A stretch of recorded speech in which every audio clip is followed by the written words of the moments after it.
Hello and welcome to my show Miracles Happen with One Good Thought. My name is Mike England. This week we're going to be talking about relationships. All different types of relationships, from falling in love to existing relationships to relationships with family and friends and colleagues.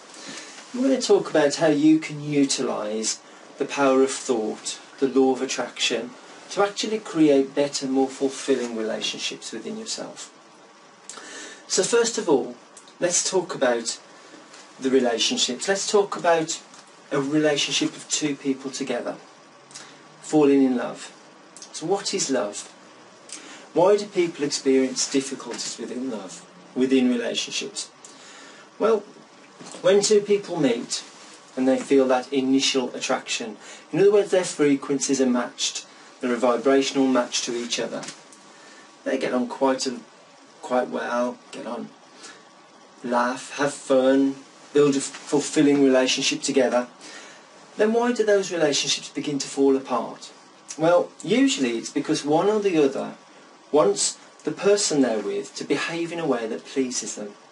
For instance, let's say two people move in together and someone doesn't like the dirty socks up the corner, or doesn't like them biting their nails, or eating their meal too fast, and then they criticise that person. They continually moan and groan about that person because of the way they are. What's actually happening is the person that doesn't like the behaviour is wanting that partner to behave in a way that pleases them, wanting their partner to behave in a way that allows them to feel good. So it actually disempowers the partner, it disempowers the person that you want to be with. And over a period of time, this can create a breakdown in the relationship. Because it's very rarely the big things that break relationships down. It's usually the small things, and it starts long before the big arguments. It starts long before the arguments about whatever it may be. It starts with those small things, those little niggles, those little things that you don't like what your partner does. As I say, biting the nails, leaving this dirty washing up the corner, and these things over a period of time create all sorts of different problems. So what can you do?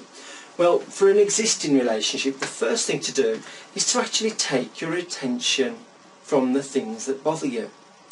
Now, as I've mentioned earlier, the law of attraction brings you an exact match of what you think and what you feel. So if you're continually focused on the faults and the criticisms of the person you're with, then you'll continue to get more of that. The law of attraction will continue to shine a light on what you're thinking about, which is the things you're critical about, which is the things you dislike, which are the things that make you feel uncomfortable. And this can gradually escalate, getting bigger and bigger and bigger and bigger and bigger and bigger and bigger. But the way to begin to reverse that process is to, instead of thinking about relationships in a way that create discomfort, instead of thinking about the relationship in a way that you want that person to behave in a way to please you, start to think about the reason that you're with that person to begin with. Well, they make you laugh. You enjoy their company. Maybe it's your best friend. Maybe it's someone you enjoy cuddling up to on the sofa in the evening. It's someone who's hard-working, someone who likes to provide for the family. And as you start to focus more on the reasons that you enjoy that person's company, when you start to appreciate all the things that that person does well, you begin to shine a light on the perceptions, you begin to shine a light on all the good aspects, and law of attraction brings you more and more and more and more and more and more things for you to appreciate about your partner. And eventually, over a period of time, what actually happens is those negative traits that you perceived, you just don't seem to notice anymore. Law of attraction just sends them right out your experience, because you're not focused on them anymore. All you're focused on is the positive aspects of that person, the things that you appreciate, the things that you enjoy, the things that you like about your partner, about the person you're in love with, whether that's a wife or a husband or a boyfriend or a girlfriend.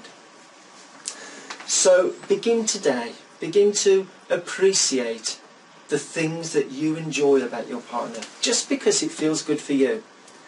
Because if you're expecting someone to behave in a way that pleases you, It doesn't matter what they do. It doesn't matter what they do. They will never, ever be able to do enough to please you, to satisfy those feelings within you. Because there's only one person that can do that for you, and that's you. And that's you. So begin today. Begin today by thinking about your relationship in a completely new way. And begin to just disregard the things that have bothered you. Just try it for a few days. You'll feel amazed. You'll be amazed. You'll feel such satisfaction when you begin to see that things that used to bother you don't anymore. And it works very, very quickly. Very, very quickly. Now, what about someone who's not in love? What about someone that's looking for that perfect man or that perfect woman or that perfect relationship? Well, the thing about finding love, you have to get into the feeling place of it first of all. You have to get into that place where you fall in love with you, basically. Think about it this way. Many times I've had it said to me that people are looking for love, searching for love, and they can't find it. Then after months and months and sometimes years, they get into a relationship, and as soon as they get into that relationship, all sorts of people come out the woodwork wanting their attention, wanting relationships with those people. Why is that? Well, it's perfectly simple, really. The reason for that is that that person is then feeling that feeling of being in love. Enjoying that feeling of being in love. So they're emitting signals from their thoughts and emotions that are spread out into the world, attracting people to fall in love with. But to make it easier on yourself, the best thing to do is to get to that place of feeling in love first of all. So begin to look at yourself in a different way. Begin to look at yourself and look at the things why you, what make you special, what would make someone fall in love with you. Your wonderful personality, your kindness, your empathy. Start to fall in love with you. Start to build a relationship with you. Start to fantasize about being in love. Start to think about being in love. If need be, imagine that you're a damsel in distress or a knight in armour and you're just saving your maiden, or you're just being saved by that knight or that prince. Have fantasies with feeling in love. Encompass the emotion of feeling in love. It doesn't matter what fantasies you use, because the subconscious mind doesn't understand what's real and what's not. So if you imagine it within yourself, the subconscious mind takes it as real. So if you're imagining scenarios and situations where you are in love, where you feel in love, and you can really feel that heart-warming feeling, that wonderful tingle throughout your body, then it has no alternative but to bring love to you, bring all sorts of opportunities to you that can allow you to be in love and enjoy being in love. So start today. If you are single, start to think about being in love. Think about it till you evoke that feeling. And when you evoke that feeling, continue to feel it. Continue to feel it as often as you can through the days, and it is my promise to you that within a few short days or a few short weeks, there will be an abundance of people there ready and eager to have a wonderful relationship with you. Now, the other thing I want to discuss is, I'm asked many, many times about people who go into various relationships where they're aggressive or violent or quite critical.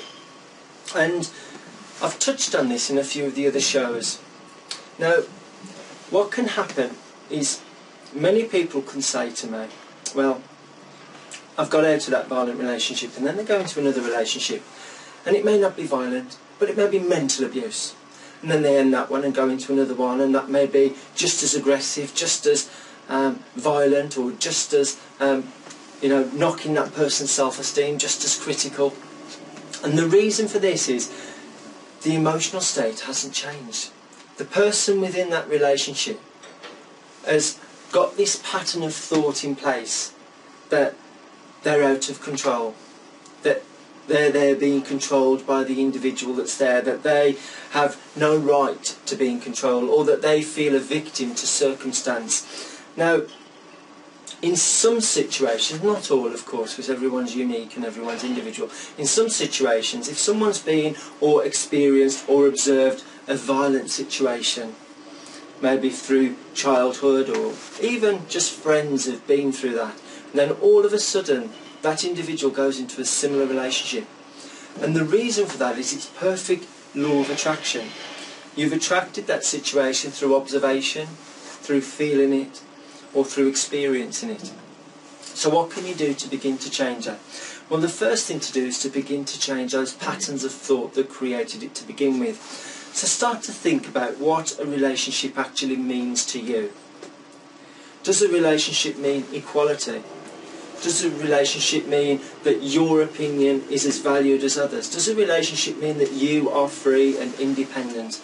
If those answers are correct, if those answers are what you give yourself when you ask those questions, then you've got a wonderful relationship waiting for you. But if any of those questions, if you feel that you're not valued enough, or you feel that this is all you can get, or you feel that there's everything's out of your control, then these situations will bring about those very relationships where you are controlled, where you do feel powerless, where you do feel a victim.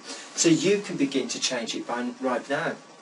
Because, as I've mentioned before, everything out there, every person, every situation is a reflection of what's going on within you. So you can start by working on you, by thinking about you in a better way, by thinking about you, valuing you. Start to imagine, first of all, start to think of someone who loves you dearly, a mother, a brother, a sister, a family member, a friend, and start to imagine that you're seeing through their eyes. What do they see in you? What do they like about you? What attributes do you have that draws them to you? Is it your kindness? Is it your beauty? Is it because you're handsome? Is it because you're a good friend? Is it because you're caring? And as you begin to see through someone else's eyes, see from a different perspective, you can actually begin to see the positive aspects of yourself, because you're stepping outside of yourself. Because many people are quick to criticise themselves, but when you begin to look at it from an outside point of view, when you begin to look at it from a point of view that someone who loves you is there in your life because they want to be, it can then begin to change your perception of how you feel about yourself. It can allow you a greater freedom. It can allow you to move forward and recognise how valued you are. It can allow you to recognise how important you are and how you deserve the best things in life. And then the mirrors of life, the people in your life, will begin to shine different lights upon you, begin to reflect completely different aspects of themselves to you. Now, I had an experience many, many years ago. I used to experience controlling women around me. Every lady I ever known was very, very controlling. And many, many years ago when I was working in an office, I used to be bullied by this lady in particular, to the point where I just wanted to leave. I hated it that much. I just felt, why am I being bullied? And then one day I got home and I had this realisation. I just thought, what are you doing? What's this all about? And I started to think, am I really that bad? Am I really that awful that this lady wants to bully me and criticise me and condemn me so much? And the simple answer was no, I wasn't. So I made a decision there and then that actually that lady knew nothing about me. All she knew me was in a work capacity. She'd never even attempted to get to know me. She never even attempted to have a conversation with me. She just beat on everyone for whatever reason. So I made a decision there and then to let it go. Whatever she said, whatever she did, I'd just walk away. Whatever she said, I chose not to argue. I just shrugged my shoulders and walked away. Because I was choosing to remain calm. I was choosing to be selfish. I was choosing to feel good regardless of how uncomfortable that situation was. And after about 5 or 6 days, I felt really, really comfortable with this feeling, and it became really, really easy to just walk away when she was critical. It was almost like I didn't notice it as much. within 2 or 3 weeks, well, something incredible happened. One day we were in the office and she came up to me and she started talking to me about her family. She started talking to me about her daughter. She started talking to me about situations in her life. And you know, we became incredibly good friends after that. That conversation opened a door to a completely new side of the relationship. And all that happened was I changed my perception. I changed the way I felt about it, which allowed the law of attraction to shine a completely different mirror of me and regarding that person, that individual. And we had a fantastic relationship right up until the time I left, and even now we still keep in touch. But the most incredible thing of all is, it wasn't just that lady that the reflection changed. All the ladies in my life that were very controlling, they just didn't seem to be anymore. I felt free, I felt in control, I felt in charge, and I felt an equal. It was almost like it completely knocked all the dominoes down of every situation with every lady I'd ever been bullied by or controlled by. And now I have this wonderful, wonderful relationship with many ladies around me. And you can do this too. It just takes a little bit of adjusting your mindset, because people get so used to the train of thought of fight, fight, fight, fight, fight. People are like Rottweilers. Somebody says something, that snap their head off, rah, rah, rah, rah, like this all of the while. And you know, all that does is create more and more things to bite about, more and more things to groan about. Someone has road rage on the street because someone's pulled them up, and they chunter away and get really aggressive. I'm really annoyed. And then maybe the children in the back, the wife's next and says, "What's the matter? Don't you talk to me," and get them children to shut up. Look who's suffered as a result of a total stranger. The people you love the most. Because you allowed that stranger to dictate how you feel. So you were the puppet on the string.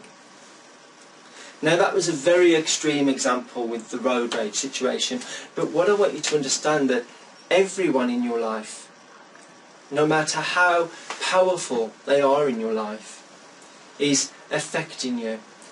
You're seeing a perception of them, and if there's people there that you like, if there's traits that you like, appreciate it more, and you'll get more of that upon you. But if there's things you dislike, things you find uncomfortable, things that you choose not to want to experience, begin right now to just disregard it. Begin to soothe yourself. Begin to think, well, you know, I'm just seeing that perception because of something in me. I'm going to change that perception. And as you change that, the mirror of life will begin to reflect a new side of that person towards you. A new perception. Now these patterns can be picked up all through life. Let's look at an example. Someone gets bullied at school and they become an adult. They've forgot about the bullying and let go. Then they go into a room and they've got someone with them, and they instantly take a dislike to someone. But the other person says, well, there's nothing wrong with them. All that's happening is, somewhere on a subconscious level, you've picked up something from that individual of some experience that you've had in the past. So, for instance, there may be something in that person's personality that matches the personality of the person that bullied you. And all that's happening is your subconscious mind is giving you a warning that that pattern is active. So, you can begin to change this right now. You can begin to get love right now. But what I would encourage you to do is to fall in love with yourself first. To fall in love with yourself. Because when you truly fall in love with yourself, when you value yourself, when you fall in love with the idea of falling in love, then you'll get the perfect partner with you without all of the perceptions of the past. Because you'll have changed those thought patterns, released those thought patterns. The other thing I'd like to mention as well is just allow yourself to think about being in love just because it feels good. Don't think about it to get something. You can't trick the universe like that. You can't trick law of attraction like that, which you are law of attraction. So if you're thinking about something to get, think about it now. I want love in my life. I'm going to bring the perfect person in my life. Can you feel how difficult that is? Trying to convince yourself that that thought is going to bring that right person into your life. But now think about it like this. I'm going to enjoy thinking about falling in love just because it feels good. Feel how comfortable that is. Feel how relaxed that is. Because you're not asking for an instant manifestation there and then. All you're asking for is an emotional state. The subconscious mind instantly begins to create that emotional state. And the wonderful thing is, as you create that emotional state consistently, the very thing you want comes anyway. So think about these things just because it feels good. Just because it feels good. What I'm going to do now is, in the second part of the show, I'm going to talk about relationships with family and friends and how you have a tremendous impact upon your family in your life. And there's also some questions that have been sent in by viewers which I'm going to answer to. So bye for now.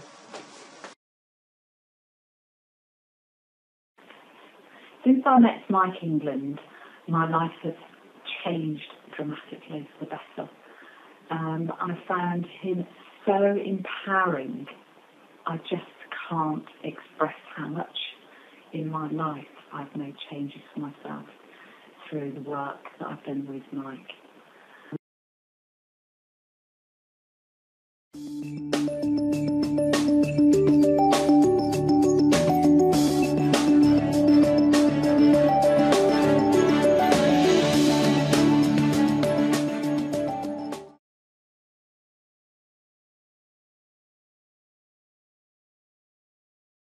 Welcome back to the second part of the show.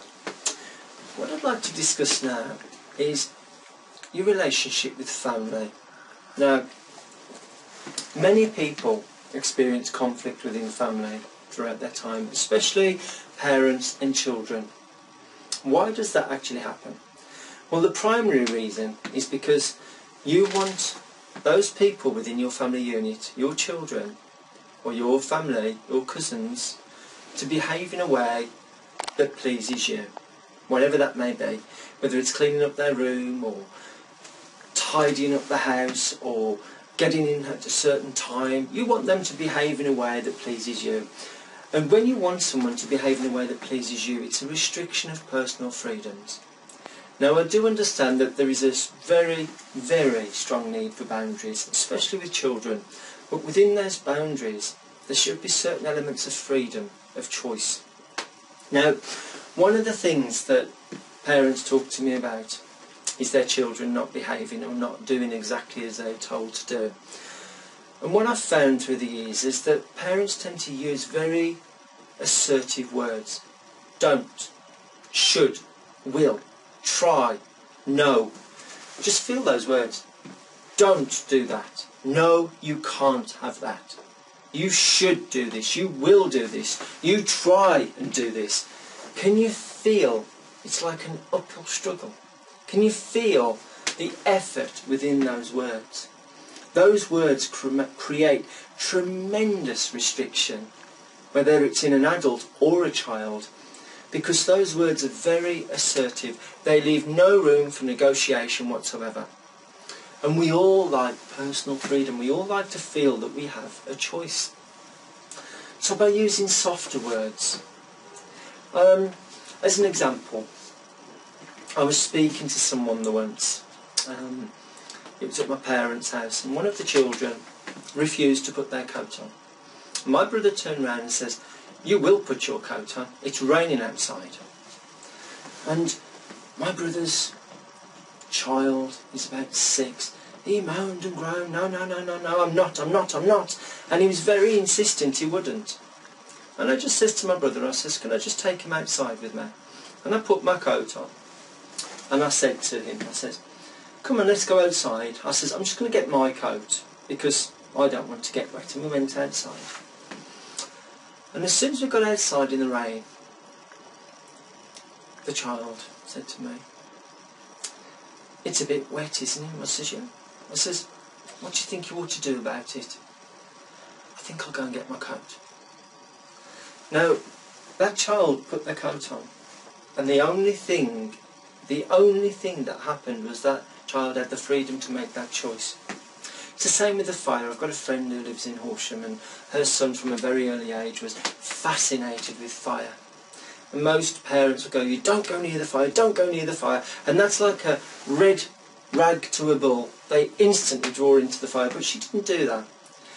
She said to her son, she says, why don't you help me? Why don't you help me to make the fire up? Because it was one of those old-fashioned coal fires. And he did. And they put the grate on together. And he used to help her each time. There was no restriction there at all. And you know, he's done that from an early age, and he never has felt the urge to go to that fire on his own, because he's never had that kind of restriction that would draw him to that.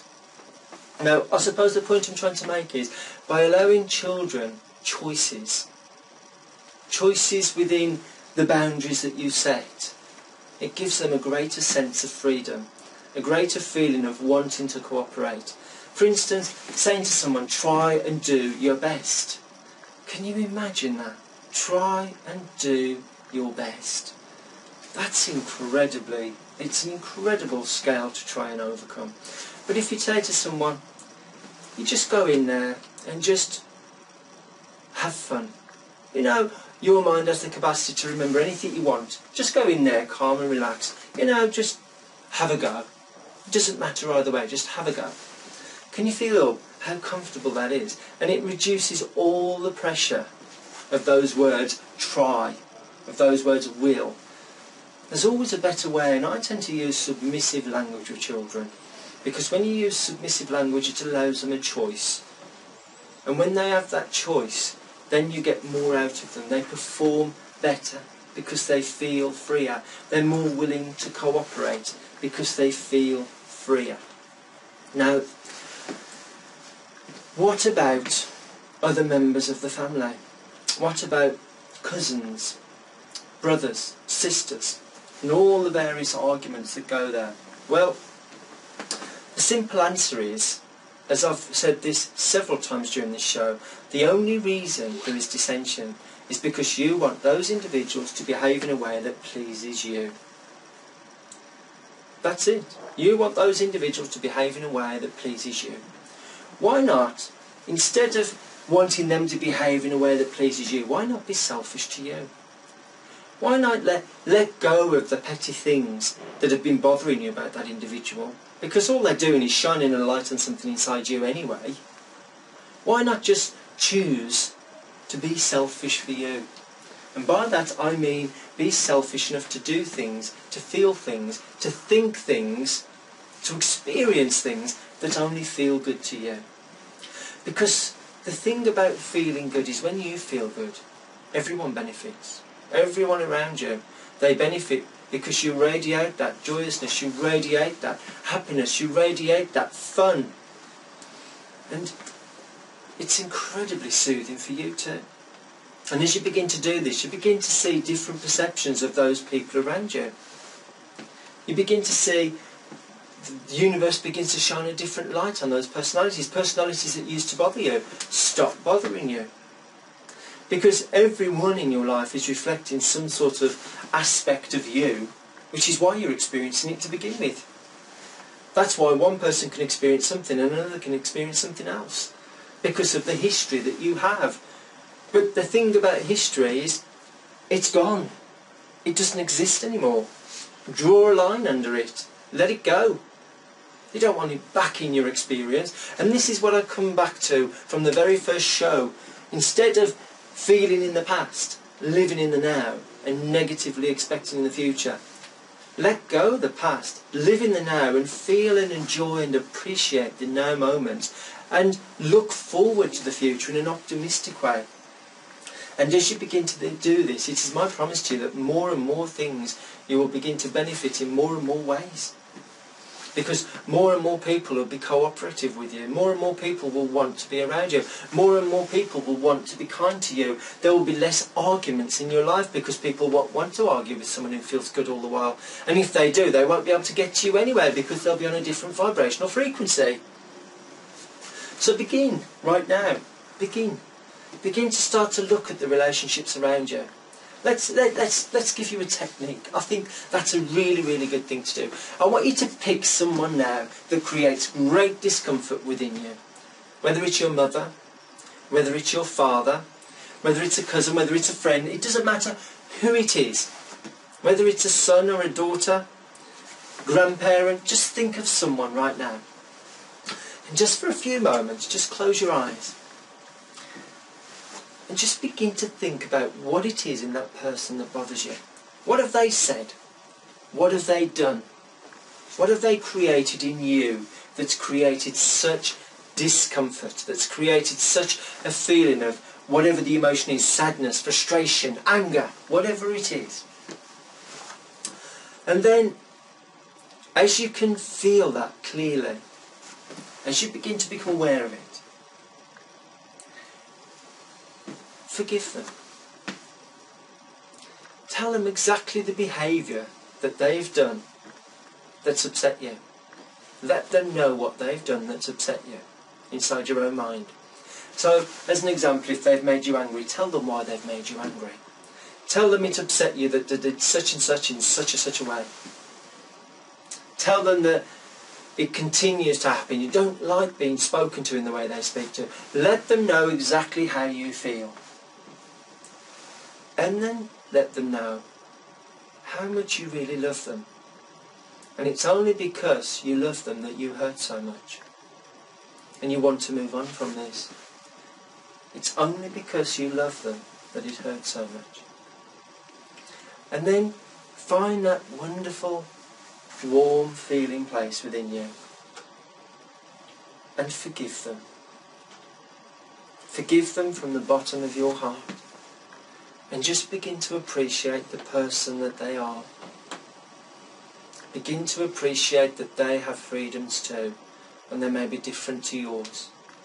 Begin to appreciate that they have choices too, that are different to your choices. Begin to appreciate that some of their choices may not make you feel comfortable, but that doesn't matter. You love them regardless. Shine the light of positive feeling, of positive love, of positive forgiveness on them. And as you continue to do this, if you do it in such a way that creates that powerful emotional state within you, within a matter of a day or two, you'll begin to notice a difference in the person. They may be kinder to you. They may react to you in a completely different way. You may feel more comfortable in their company. It can happen in all sorts of ways. But this is a first step to you being able to shift that perception out of your experience and bring something that you want into your experience. Because it all starts in here. Because no one can see through your eyes. No one can hear through your ears. No one can speak through your mouth. No one can think your thoughts. And every single one of us can be looking at the same person and all see something different. And that's because every single one of us activates something within us. So if whoever you're looking at in the room now is activating a feeling within you right now. So those people that activate something that's uncomfortable, use it as a learning curve. It's something to develop you. It's something to create positive transformation in you. And when you begin to look at it in that way, you begin to appreciate that person for playing that role for you. To act in that role. That person loves you enough to be angry with you all the while to show you how you can change. And when you begin to see things in that way, it's incredibly empowering. And there is such a tremendous freedom. And I know this because that's how it feels to me. and the people I've worked with through the years. So begin today, apply this technique, utilise this technique, and you can create better relationships. Now, when we're talking about younger children are so influenced by parents, but they're more influenced by the parents' emotional states than they are the words that are spoken. So if a child is misbehaving and you're continually feeling the discomfort of that behaviour that's not acceptable to you, or that you feel is not acceptable, the child picks up on that and begins to behave more in that way that creates discomfort, because you get exactly what you focus upon. So if a child has got a behaviour that's creating discomfort within you, start to think about how it would feel, how satisfied you would feel if that child would behave in a way that pleases you. If that child decided to pick the bricks up at the end and say that was fun. If that child decided to get up in the morning and say, look, my bed's dry, I've not wet the bed anymore.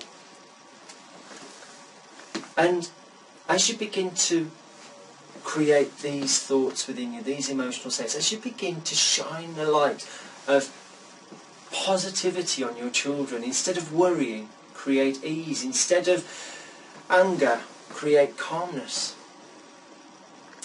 And as you begin to shine this on your children pick up on these emotional states and it begins to influence them in tremendously powerful ways. I work with children in all sorts of situations, and one of the things that a lot of children come to see me is not being able to sleep comfortably.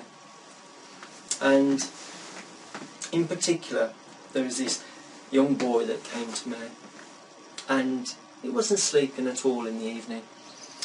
And when I spoke to his parents, he'd had a couple of bad nights and they let him lie in the bed with them. And this created a new behaviour. The child felt safe, felt soothed by that, which is a wonderful thing. But then when the child went back into their own bed, they were waking up every half an hour. Parents had to sit with the boy for 2 hours to get him off, and then when he did get off, he was waking up every hour or so. And what had happened was the worry of the parents of the child, whether he's going to sleep or not sleep or not, was creating more and more and more and more of the problem. So the first thing I got the parents to do was to actually go to bed with the child and let the child sleep, let the boy sleep. And then sit over to the side of the room and just talk to him. Just talk to him about how wonderful it is to just sleep in the bed. To just lie in the bed. To know how safe he is. To know that he's loved. To feel how good it is and how wonderful he feels that he's in his own bed on his own. And to just sit over the side of the room to create a sense of detachment, to allow that child to develop the freedom to be independent. The freedom to be able to make those choices to sleep. And one of the things I got the parents to do was when the child woke up, which he did for the first few nights, instead of running to him and wrapping their arms around him, I got them to go up and soothe him, obviously, but to spend little time doing that. So, for instance, saying, it's okay, come on, give him a hug, and then step away, sit over the side of the room, say, let's go to sleep again. And just continue to disregard that behaviour in a way. And then when the boy slept all through the night, which happened to be the third night, and he got up the next day, I said, I want you to praise him as much as you possibly can. I want you to appreciate him. Tell him how fantastic he is. Tell him how wonderful he is. Tell him how incredible he is. And they spent 10 or 15 minutes that morning telling him how amazing he was. And what they were actually doing was shining a light on those positive aspects, allowing that child to feel safe and secure by doing something that pleased the parents and pleased the child. But when we start to worry, when we start to soothe from a place of discomfort, we create more of that behaviour, because that part wants more of that attention. That child then wants more of that attention, and more of it begins to happen. More and more of that behaviour begins to happen. So what I say to parents is, if the behaviour is not acceptable, pay little attention to it. And then when the behaviour is acceptable, revel in it, milk it, appreciate the child, let them know how well they're doing, let them know how incredible they are, let them know how powerful they are, let them know how proud you are of them. And as you continue to do this, you encourage the best behaviour, you encourage the best out of them, and you discourage the behaviour that's displeasing. Now, we're coming to the part of the show where it's your time. And I've had quite a lot of questions emailed in this week. 3 in particular. And believe it or not, 2 are on relationships, 1 on children and 1 on relationships. But there was a question coming from the last show, and it was from Carmen. And she asked the question, she wants a home, she wants a brand new home, she wants to buy the house, but she doesn't know where or how it's coming from. She says, I've visualised it, but I just don't know where it's coming from, I've not got enough money. So she wrote in, emailed in, to ask me to answer the question on the show. The simple solution is, when we ask the questions, how and where, we're too focused on the getting of it. We're too focused on, so we're saying, how's that house going to come? Where's that house going to come from? You're focused on looking out there for the detail of it. You're trying to do the university's job for it. You're trying to take control of the university's job. You've sent the desire out there. There should be no reason to ask how and why. But she is, and she asks those questions. Now, the law of attraction gives you a perfect replica of what you think about. So as you ask questions how and why, you attract more reasons to ask those questions. So the next day, you'll attract a situation where you ask how and why. And the next day, you'll ask a question where you'll ask the question how and why. So you're continually waiting for it to come. So it's like waiting for a bus that's never coming, because you're in that place of not being able to get to it. What you want to encompass, Carmen, is the feeling of having it, the feeling of feeling it. So first of all, let's take the house out of the equation completely. And let's just think about the reasons you want that house. Well, I want that house because it's a wonderful house. The reason I want that house is it's bigger for my family. I feel incredibly good in that house, decorating the house, walking around that house. It's got a fantastic garden for the dogs to play, for the children to play.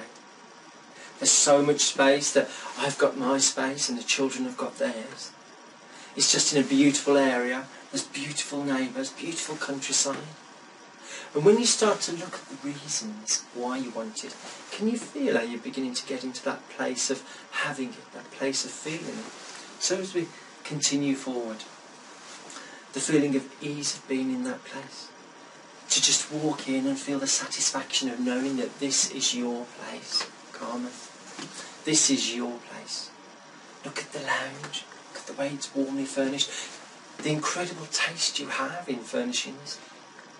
To walk through that house, feeling it beneath your feet, feeling the carpet or the wooden floors. Seeing the children so contented, seeing how wonderful it is to just feel that incredible satisfaction. And just thinking about this just because it feels good. Just because it feels good. That incredible feeling just because it feels good. Walking through the house, taking a tour through the house. Walking into the bathroom and just lounging there in the bath.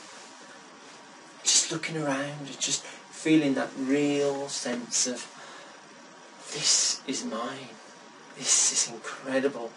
What a wonderful feeling. Of cuddling up on the sofa with your husband, just talking and having conversations about how incredible your life is. How wonderful it is that this is here in your life. Such an amazing feeling, such a wonderful feeling. And going into the garden and planting shrubs and flowers and cutting the lawns, chatting to neighbours, and just thinking how wonderful it is to live next to such wonderful people. How this house is just perfect for you. just incredible for you, just amazing for you, just wonderful for you. And as you begin to have more and more conversations in this way, as you begin to ask, instead of the questions why and where, and instead ask the question, what's the reason I want this? And have conversations about that, you begin to encompass the feeling of it existing right now, of it being there right now. And as you do this consistently over a period of time, just a few short weeks or months, that powerful emotional state will become stable within you, which will then begin to bring the experience into your life, which ultimately is that home. But as you're moving through, as you're beginning to build that emotional state within you, you may bump into people who tell you that they've just bought a new house, or that they've just got an incredible house. And rather than thinking, well, that's what I want, and sending everything that you want away, what's actually happening is the universe is sending you more and more evidence of what's flowing to you. So when you see that, say, thank you, you're just showing me what's coming. Thank you, that's great. More evidence, more clarity of what's coming. And as you begin to appreciate those experiences, it brings it closer and closer and closer to you. You're on the verge of that manifestation then. So Carmen, I want you to apply this now, and I want you to write back into the show in a few weeks and let us know how you get on. And if there's any more questions, please feel free to ask. Now the second question is from Peter. Peter wrote in and he said, well, I'm married to my wife, but I've also got another lady as well. And the predicament I'm in is that I feel good with both of them. So what can I do? Well, I can understand that situation to a degree. However, one fundamental flaw there. You feel the discomfort in being in two relationships. You may feel good when you're with that lady, or feel good with that lady, but when you're with neither of them, you're feeling the discomfort of knowing that it's one or the other. So the fundamental flaw is it's not from a good place all of the time. So you're feeling good with your wife and you're feeling good with your mistress, we'll call her for the moment. What can you do? Well, the subject is too specific for you to deal with.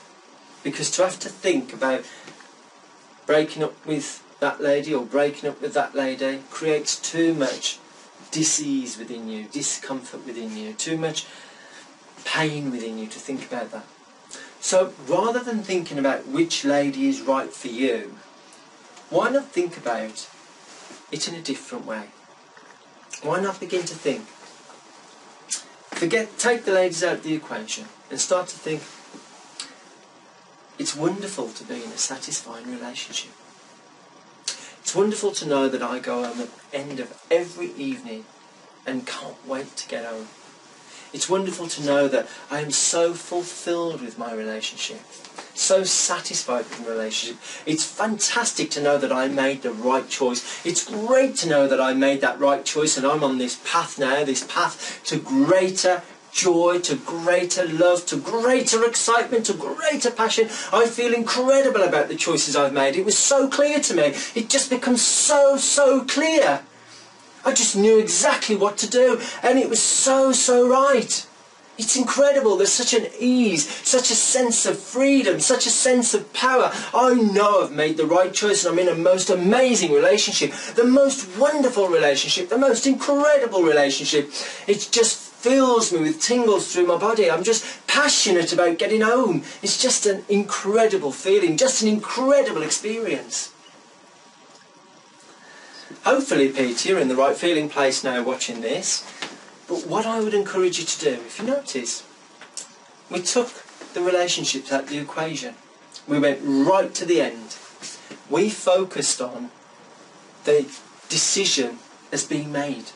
Now, you don't know what that decision is yet, but that decision encompassed every incredible, amazing, wonderful, exciting, passionate feeling that you want. And you will then be guided by law of attraction to that right choice, to that right decision.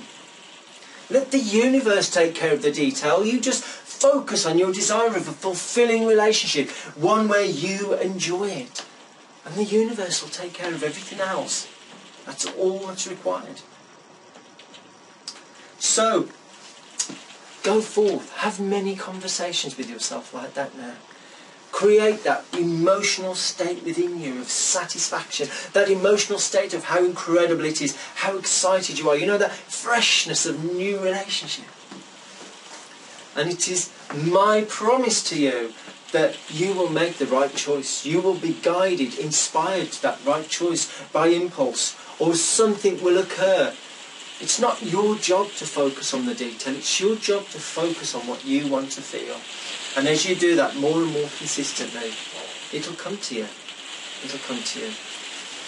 So thank you for sending your question, Peter, and I hope I've helped you here.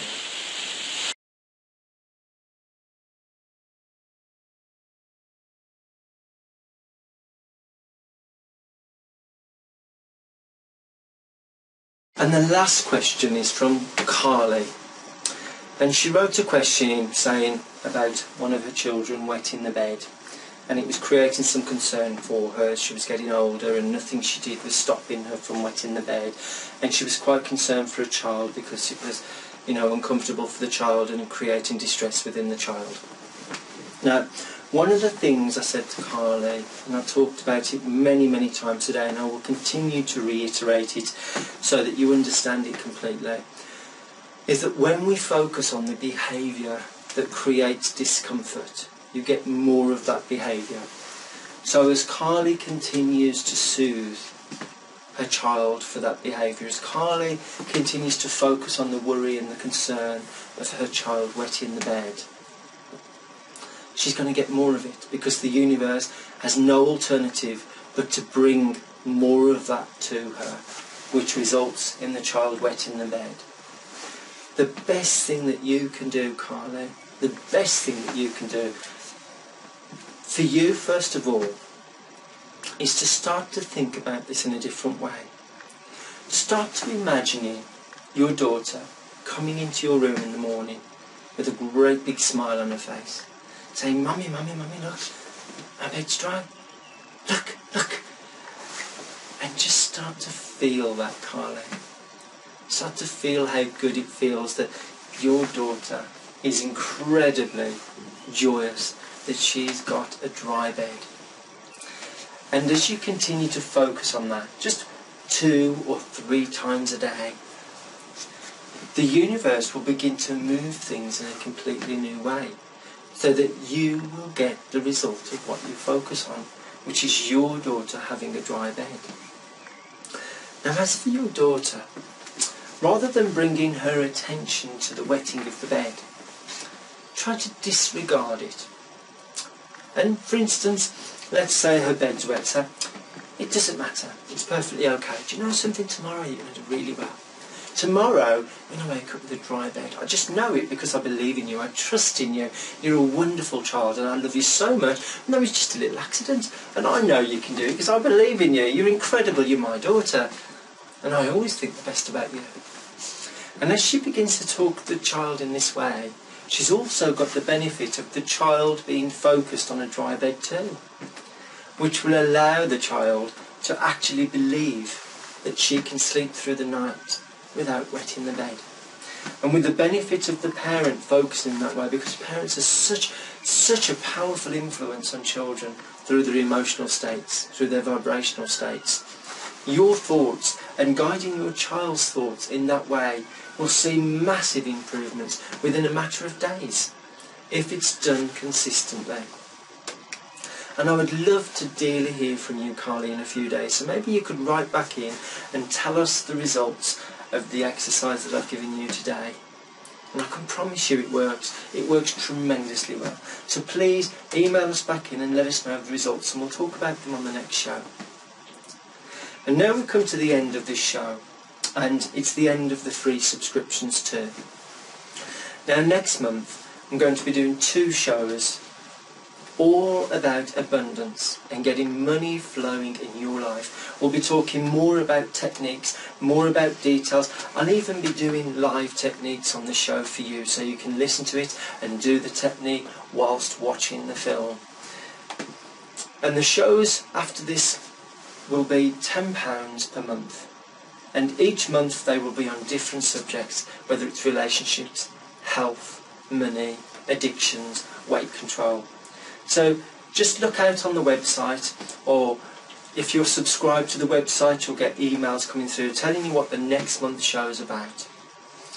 And also at the end of this show, and every show from now on, will be podcasts specifically designed for the subjects that we're talking about. So at the end of this show there'll be 2 podcasts. One in relation to relationships in general, and one to attract love into your life. So if you're interested, please just download them from the website. They're $1.99 each. Bye now.